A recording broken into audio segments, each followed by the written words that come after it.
I principali temi al centro del dibattito politico per il presente e il futuro del territorio saranno oggetto questa settimana di un incontro e confronto che ho chiesto a tutti i miei colleghi del gruppo consigliare regionale affinché la forza politica più numerosa del Consiglio regionale della Sardegna si faccia carico unitariamente e con forza di rappresentarle al presidente della regione Cristian Solinas per ricercare soluzioni e prospettive concrete.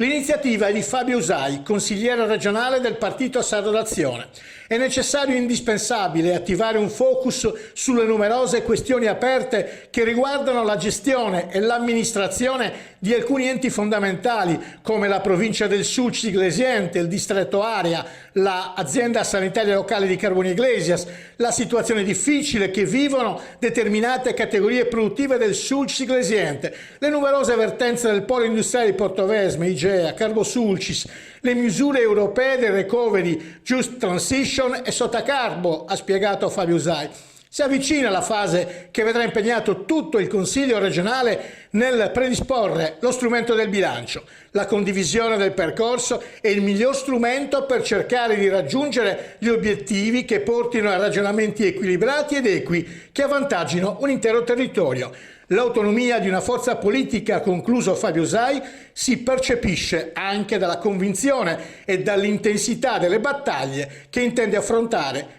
per cambiare lo stato delle cose.